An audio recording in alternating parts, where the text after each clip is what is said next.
السلام علیکم دوستو۔ نافرمانی کی سزا۔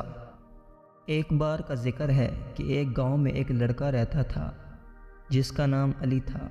علی ایک خوبصورت، ذہین اور بہادر لڑکا تھا، لیکن اس میں ایک بہت بڑی کمی تھی۔ وہ اپنے والدین کی بات نہیں مانتا تھا اور اکثر ان کی نافرمانی کرتا تھا۔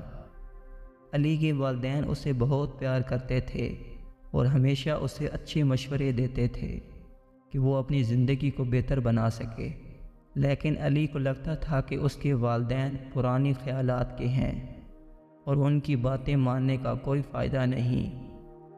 علی کے والد ایک محنتی کسان تھے اور وہ چاہتے تھے کہ علی بھی ان کی مدد کرے اور ان کے ساتھ کھیت میں کام کرے۔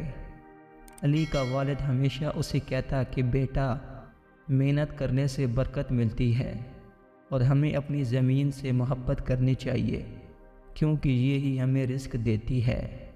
لیکن علی اپنی زندگی میں آسانی چاہتا تھا۔ اس نے گاؤں میں ایک گروپ بنایا تھا جس کے دوست اکثر فضول کاموں میں وقت ضائع کرتے تھے۔ ایک دن علی کے والد کو سخت بخار ہو گیا۔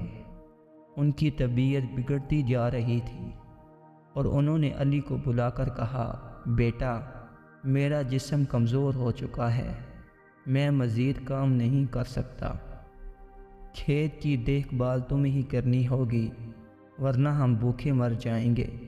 علی نے اس بات کو سنجیدہ نہیں لیا اور اپنے دوستوں کے ساتھ کھیلنے چلا گیا۔ کچھ دن بعد علی کے والد کا انتقال ہو گیا۔ علی کی والدہ بہت پریشان تھیں کہ اب گھر کا خرچ کیسے چلے گا۔ اسے علی سے بہت امید تھی کہ وہ اب سنبھل جائے گا، لیکن علی بدستور اپنے دوستوں کے ساتھ فضول سرگرمیوں میں مصروف رہا۔ اس کے والد کے گزر جانے کے بعد کھیت ویران ہونے لگے، پودے سوکھنے لگے اور گھر میں کھانے پینے کی اشیاء بھی ختم ہو گئیں۔ کچھ وقت بعد علی کو اپنی غلطیوں کا احساس ہوا جب اس کے دوستوں نے بھی اسے چھوڑ دیا اور وہ ایک تنہا اور مفلس زندگی گزارنے لگا۔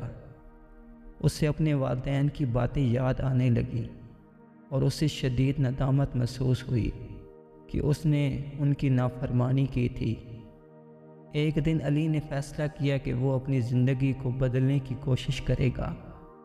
وہ کھیت میں گیا، زمین کو تیار کیا اور پودے لگانے شروع کر دیے۔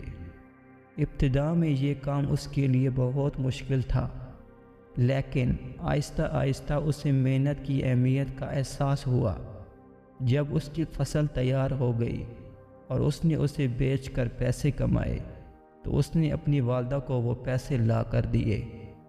والدہ نے اسے دعا دی اور کہا، بیٹا، تمہاری محنت میں برکت آئے گی کیونکہ اب تم نے والدین کی باتوں کی اہمیت کو سمجھ لیا ہے۔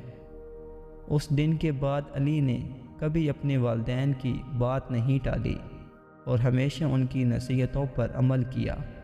اس نے زندگی میں بہت ترقی کی اور ایک کامیاب انسان بن گیا، لیکن اس کے دل میں ہمیشہ ندامت رہی کہ اگر اس نے پہلے والدین کی باتیں مانی ہوتی تو اس کے والد آج اس کے ساتھ ہوتے۔